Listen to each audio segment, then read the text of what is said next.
Hello, political scientists. Another attempt. This is my third. Not that it matters to you guys, and it shouldn't matter to you guys. But nevertheless, another attempt at going through that second part. So after the abrupt finish in the last video, what I'm going to do is I'm going to go through that last bit of May as an example of a government that was held in check, that was reined in by by Parliament. Then I'm going to go through those examples that came up on the side, like Thatcher and the issue with the House of Lords, which you'll have noticed in the PowerPoint and you'll have noticed in the last video. And I'll finish off by going on about whether or not Parliament has been strengthened in how it approaches and holds the executive to account. And we'll split that into two. We'll talk about the House of Commons and we'll talk about the House of Lords separately, about why they behave the way they do and whether or not their powers have truly been strengthened in holding the executive to account. Then I'll conclude and bring it all together. So we'll see how we go. As before, there will be YouTube videos, but I'm just going to do the links this time because you no longer at home. Hopefully, as I say, you've got headphones. If you haven't, I guess you're not watching this. So cool if you are. And if not, that's fine. Hang on. There we go. That's a little bit more centered. So we left it here. We're talking about the snap election in 2017, where Theresa May lost her majority. And the reason for that is it was widely predicted that the Conservatives would win a supermajority of 441 or more seats. There were wide predictions that basically Labour will be annihilated and replaced as an opposition party by the Lib Dems. It's really difficult for us to appreciate now just how prevalent that was. But in researching this particular example and finding the images I was finding, I was reminded of it. I couldn't find any of the headlines, unfortunately, but I was reminded of the different polls. I was reminded of the different predictions. I was reminded of the fact that even Labour politicians were going on TV saying we're going to be annihilated in this election, which makes it weird that they voted for it. Basically, a load of Labour politicians were essentially saying they shouldn't have voted through on the Fixed Term Parliaments Act for there to be a general election at that point. So the 2017 election seemed to be a confirmation of May as a presidential prime minister, and furthermore as a confirmation of an elective dictatorship. So to then use May's ministry of 2017 to 2019 as an example of a government held in check by Parliament, you begin to understand why it's such a big deal. They had to enter in. She basically lost her majority. Nowadays, people say, "Oh, it was always on the cards. It was an atrocious campaign," but it kind of wasn't. It wasn't an awful campaign. It wasn't great, but it wasn't awful. What happened was, well, it was unpredicted, and that's what people really get at. And it showed up potential problems with polling, and it showed up the power of social media. But again, we've talked about this when we're talking about political campaigns back in the elections part of Unit 1, so there's a bit of crossover there. She lost her majority. She had to enter into a confidence and supply arrangement with the DUP, the party of no, which is as far as I go with Northern Ireland, and probably that's offensive to people who live in Ireland, and I apologise to those people. But basically she had to rely on another party to keep her going. They were now not quite a minority government, but sufficiently close to the wire that divisions over the EU and divisions over Brexit in particular were seriously a problem, and the government couldn't do what it usually does and rely on its majority to push through votes. This was exemplified by something called the European Research Group, the ERG, within the Conservative Party, led by Jacob Rees-Mogg. That's the dragon. He's the guy with the spectacles in the picture of Boris Johnson down the side, just below me here. They basically threw any attempts at conciliatory policies or approaches to Brexit back in the face of May. May became stymied by her inability to dictate terms, her inability to behave as a presidential prime minister, and she was beholden, therefore, to Parliament. Indeed, there were massive defeats in the Houses of Commons. In the textbook, they'll talk about January and March, and they were huge. I think March was the historically biggest defeat ever inflicted on a government, ever over anything for any reason. In fact, there we go. There's the link to a YouTube video where it turned up on the news being reported in those terms. But, of course, the textbook couldn't predict the June and July defeats and the increasing pressure that would lead to May's resignation at the end of that process. And that's why I've got the picture I've got. So I'm bringing it right up to date. So you now, and I say 2019, it's really December 2019 when the next election is held under Johnson. And that election, the opposition was it's a very interesting case, that.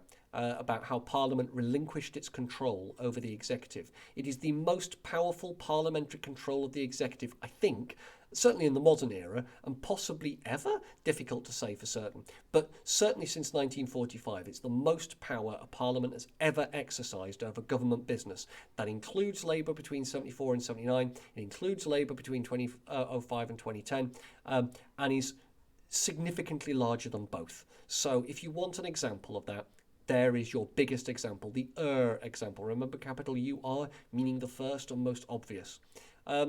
We then go into other examples. It's not enough to have a majority in Parliament. You can never take parliamentary control for granted. And the first thing about that is Thatcher in 1986, where she was defeated on the Shops Bill, which would have allowed shops and supermarkets to open in normal office hours on a Sunday. Despite having an advantage of 144 majority in MPs, there were 72 rebels instantly cancelling out her majority, and that was enough to bring the bill down. Not everybody, of course, turns up to Parliament, so simply having the numbers often isn't enough. People have to turn up to vote. So a couple of MPs not being in the chamber at the time of the vote for whatever reason, maybe they were ill, maybe they weren't there that day, would have been enough to defeat it, and so it proved. So you can't always take things in for granted. Thatcher, at the height of her power, still lost to Parliament. Parliament held the executive in check. There's also the Salisbury Convention. Now you may remember this is named after Lord Salisbury, and it's the concept that the House of Lords will not oppose anything that was in the ruling party's manifesto in the general election, on the grounds that the people have chosen it, and it's not for an unelected House to stop that occurring. However, the Salisbury Convention can often be held in what we call abeyance. That is, it's not used, it's not referred to. And the reason for that could be if you've got a minority government, for example, Labour, 1974 to 79. The House of Lords argued that Labour could be opposed on some of their manifesto pledges because they were not a majority government. From 1976, they were a minority government, i.e. they could not force things through the House of Commons, and as a consequence, it's okay for the House of Lords to oppose. This only really becomes an issue with the example of April 2018. Following the destructive 2017 general election, the House of Lords argued that the government, the executive, did not have the power on royal prerogative to solely negotiate and agree a treaty ending our relationship with the European Union, and therefore inserted a clause into the EU withdrawal bill to say that any final agreement would have to be voted on by Parliament. Basically, they were standing up for parliamentary sovereignty. They were standing up for the House of Commons. So when Lord Forsyth said it was controversial and said the following: "Have a care to what we are doing. We are an unelected House, and this amendment is part of a campaign which is putting peers against the people." It was quoted verbatim in the textbook. Have a thought about why I'm adding commentary. I don't think Lord Forsyth is correct. I don't think it was a constitutional issue. Rather, it was a return of parliamentary sovereignty to the House of Commons. It only mattered inasmuch as Parliament was divided. After the 2019 general election, it became a formality because Johnson's ministry has a majority of 80-odd seats, and they are fiercely pro-Brexit. By that point, the House of Lords would not have needed to intervene, but it could be said that the government wouldn't have tried to avoid a vote in the House of Commons because they had the majority, they had the seats, they had the votes they needed. The only reason that May's administration tried to avoid it was because they weren't certain that they would get it pushed through. Doesn't tie anyone's hands, by the way. It's the principle of parliamentary sovereignty. I add this commentary over and above what's in the textbook because I think the textbook, when it was written, was trying to argue something different, and they didn't know how the story would end. So I'm not sure I agree with Lord Forsyth. And to imply that Lord Forsyth is somehow well respected is to miss the point. The textbook does this, by the way. If you click the link there, that's not him making the statement. Rather, it's a speech he gave later on in 2019. And you begin to get a measure of the man just by watching the speech. He hailed this as a personal triumph. Well, see what you think. So if you get a chance, have a look at that link. I'm going to assume if you want to, you've had a look at that link by now. So, on with the next bit. I'm a third of the way through the video. How does Parliament strengthen its hand against the executive? Can it carry out the decisions? Has it got stronger than it used to be in reining in the government? Well, it's a topic of hot debate. I don't have any hot takes. I rarely reach above 15 degrees centigrade these days.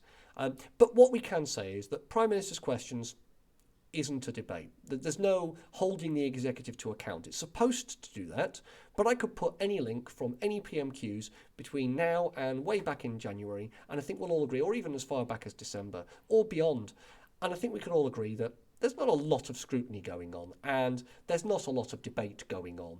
Largely it's a performance, it's a pantomime, it's a showing off of strength by the Prime Minister. So it doesn't really hold that Parliament can use that to hold the executive to account, or that Parliament can control the government in that way. So there has to be other ways.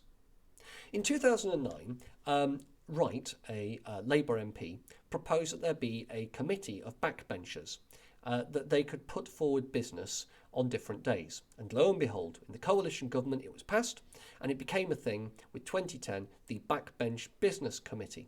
I've put their current members up on the PowerPoint, and it's up on the video as we look. If you need them bigger, of course, you can look at the PowerPoint and zoom into your heart's content. The original image is easily big enough to fill a screen, so you can expand it to have a proper look. This is the current membership. It's interesting to note that the head of the committee is a Labour politician and not a Conservative politician. That is post the 2019 general election. And I'll come on to the importance of that in a moment. But that gives 35 days of any parliamentary session and the business on those 35 days to be organised by the Backbench Business Committee. That is, they can decide private members' bills or debates to be held. This means that the government can be held to account by holding debates on topics that the government doesn't want to bring to debate, or holding votes that are not binding on potential legislation, which will be reported upon. It allows backbenchers and people who aren't necessarily in with the whips and the power of patronage some way of controlling the agenda of Parliament. And controlling agendas, as I've already explained, is a very powerful method of, well, controlling political business. Furthermore, in 2010, the heads of select committees were elected by secret ballot among MPs in the House of Commons. They used to be chosen by chief whips, and if you remember, chief whips are beholden to the leader of their party, and if the government is choosing it, that pretty much gives them a guarantee that the committee will do what they want them to do.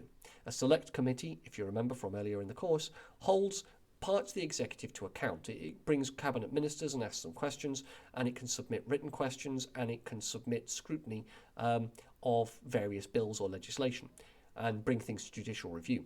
So the fact that select committees chairs, the people in charge of them, are now chosen by secret ballot offers another role of advancement, another route of advancement for MPs that does not rely on them being party loyalists. So, for example, Maggie Throop, my local MP, will probably never end up as the head of a select committee because she is a party loyalist. At the end of the day, she'll do as she's told. No one's going to vote for her as the head of a select committee. She's not going to be terribly well respected by her parliamentary peers, though she will vote for whoever her PM says to vote for, or a leader of her party, because she is that malleable. But not everybody is. So you can see that this can lead to quite powerful positions within government, and within Parliament, to hold government to account. So you could argue that since 2010, Parliament's powers have been strengthened in holding the executive to account. And there are extra conventions. So, for example, there's a convention that you consult Parliament on military force deployment. This was first carried out, of course, by Blair in 2003. And when Cameron lost a parliamentary debate on the deployment of military forces in Syria in 2013, the video clip there takes you through that. And if you've watched it, you'll see that he didn't continue with the military action because he lost the vote. He didn't have to. It's a convention. And that seemed to set in stone what had been started in 2003. Also, the Fixed Term Parliaments Act of 2011 means you can't hold snap elections. I've written ho ho ho because 2017 was a snap election which everyone supposed that Labour would lose, though again, power of social media, looks like the Labour leadership knew that they were going to do reasonably well. There was a reasonable expectation they could win. And in 2019, that's a very different case. The government was almost, they wanted to do it, and the opposition politicians who wanted an end to Corbyn in Labour pretty much forced him to accept it, even though it relinquished control that the Parliament had been holding over May's government and Johnson's government. Basically, Joe Swinson and others took a gamble that they could obliterate the Labour Party and end up as a significant opposition. They believed that they would end up with a split Parliament again, that there would be no overall majority for the Conservatives, and that Labour would be obliterated at the polls. Don't forget that. Many Labour politicians were very keen for that to happen because it would get rid of Corbyn. Well, Labour weren't exactly obliterated, but by the same token, they were removed from their powerful position. The Liberal Democrats disappeared into a hole of their own making, being the party of Remain. That didn't go down too well. And that was that. We ended up with a majority government, a majority Conservative government under Johnson. So I guess now if he wants to, he can hold another election whenever he wants.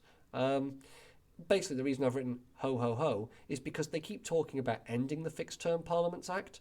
And since 2015, at least, it was passed in 2010, granted, since 2015 it seems to have been largely ignored and irrelevant. It's still something worth talking about. It's a potential power that Parliament had. Under May, they could have kept the government beholden to them if they refused to have the 2019 election. It seems weird that they agreed to a general election in 2019. Though for the reasons I've explained, there were other circumstances. It wasn't just parliamentary control of the government. So hence my ho, ho, ho response. It's supposed to be laughter. Military action?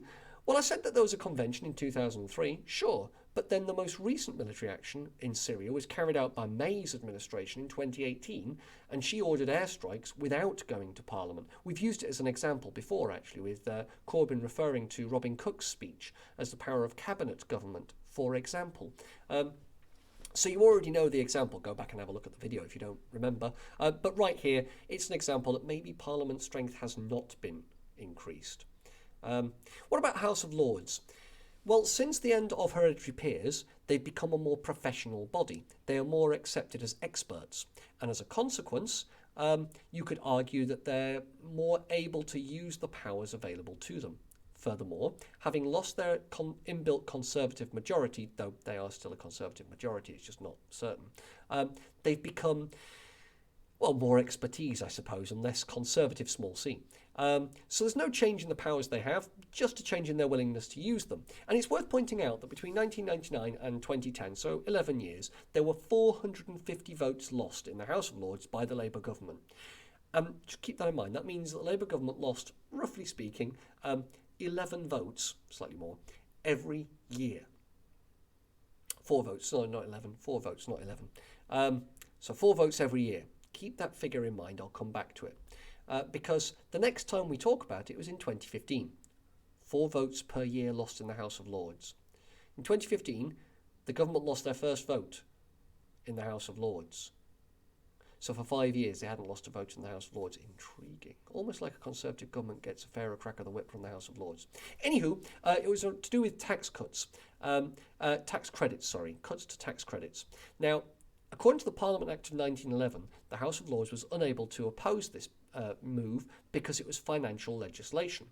But the House of Lords said, no, that's true, but because it's secondary legislation and not going through the House of Commons and gaining scrutiny, it's on the House of Lords to scrutinise secondary legislation. And we talked about this when we talked about the role and powers of the House of Lords. The interesting thing here isn't that they chose to oppose it, but that the government accepted their opposition. Now, as it was, it didn't change anything in the long run, but that constitutional snag of secondary legislation allowed the House of Lords to have a pop at what they said was not being given proper scrutiny and wouldn't necessarily do what it was supposed to do.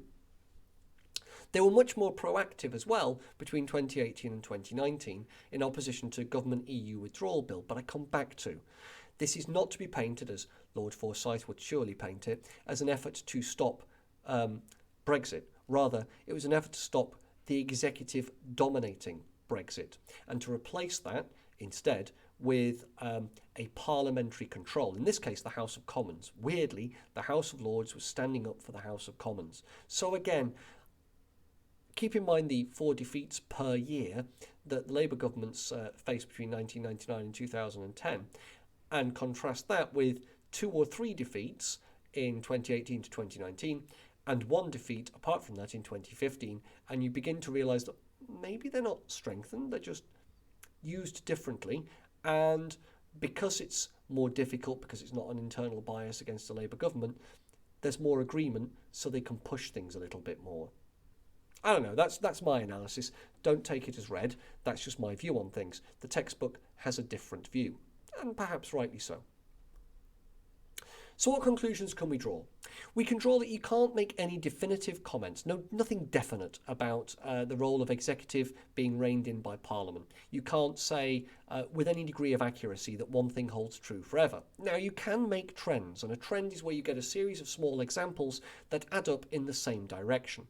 Obviously, they can't prove anything definitively because things are constantly in motion. There's events and circumstances. So keep that in mind when you're answering questions on this and when you're making notes on it. It's just a series of examples that build up to a point, meaning you do the examples in the order that helps you argue that point. We can say with some degree of certainty that a majority government will tend to dominate. They will usually get their way. Thatcher, 1986, as a counterexample. We say that if a Prime Minister is popular within their party, they will usually get their way and the executive will usually be insulated from defeat. We can see that with the current Johnson administration and the Conservative government. There's little chance of a Conservative rebellion because the Conservatives have been purged to be pro-Brexit and ultimately loyal to Johnson. All the big hitters that weren't loyal to Johnson are gone. So even if they're not popular in the country, though Johnson is enjoying a resurgence of popularity at the moment, that doesn't mean anything provided they're popular within their party and provided they've got a majority. You can have a majority and not be popular within your party, May, and have problems, Brown. So again, it's a trend. If you win a general election with a significant majority, then that too can translate into a dominance in government. So the more popular you appear to be in the country, the more popular you are in Parliament itself. And we saw that with Tony Blair and the image I showed you of the zeal with which he was greeted by people who were his fans. But we can say, generally speaking, Parliament struggles to control the executive. It can. We have examples under May's government. We have examples under Labour twice. But generally speaking, it's really difficult for Parliament to do that. Not because of any structural determinants, but because of the way things work in the UK political system. So everything is trends. I come back to that. The exception that proves the rule, and in this case I mean hones it to a fine edge, is May herself. And we start out with the steel of the new Iron Lady, where she believed she could behave as a presidential prime minister, where the executive was unfettered and free, and hailed by the Daily Mail as a new style. You can read the headline yourself. This gave way in 2017 to this sort of thing: crush the saboteurs. There was a wide perception among most media commentators that the 2017 election was a stroke of genius, that it would lead to the obliteration of Labour, obliteration of Remain parties, and the supermajority a government would require to push through its action. It is probable that had this been reality, then May would not have needed to try and avoid a parliamentary vote. Rather, she would have let it occur and said it was the will of the people. As it was, we know what happened in the 2017 election. It was a surprise win, really, I say a surprise win, a surprise not quite lose from Labour. They got close, they wiped out the majority of Conservatives. Now, this is why some people claim that those who support Corbyn keep saying they won the 2017 general election. They didn't. But what happened was utterly outside of everyone's expectations. There was no electoral oblivion for Labour. Even 2019 didn't bring that, despite widespread predictions of the same thing. And it's interesting to note that. It just gave a majority to the government. And then, of course, this was followed by, and I had to grab them from the BBC website, and I apologise because I couldn't find all the headlines. 63 minutes of mayhem when the vote went against May. You've seen the result of that already. I gave you it on a previous video clip. And the Daily Tory graph called it the day May lost control, which proved to be reasonably prescient because, well, she kind of did. And that is where we end our story. So she's the big example of Parliament reining a government in. All of which means, if you've been watching this at school, thank you very much. I hope it's been useful to you. I hope you've used your headphones. If you've been unable to do this at school and you're watching it later, well, thank you again. I'm looking forward to seeing you. Come with your questions. I imagine the first couple of lessons will be fairly wide-ranging, a bit like our Thursday meetups have been. Don't worry. Come with all your notes. Come with any questions you may have. Come with any incidents you want to talk about. And it'll be relatively low impact. We are still weirdly ahead. All of this stuff that I've just done with you was done after the beginning of lockdown last year on the 24th of March. So yeah, we are massively ahead of where we need to be. I've got stuff to come on the EU, mainly because it's in the textbook. I don't believe they'll ever set a question on it because the textbook didn't know that Brexit would be agreed and sorted by the end of 2020. How could it then have known? Certainly given the way things were going at the time. So I don't think there'll be a question on the EU going forwards, but we will talk about various things that have happened since then, and I'll sort of brief you on what the EU actually was and its contribution to British political life, because it is still important. And we'll finish up with where sovereignty lies, which is one of my favourite topics because it's intensely theoretical, and you might have noticed I love political theory. Other than that, have a lovely rest of your day, and I shall see you when I next see you. Bye-bye now.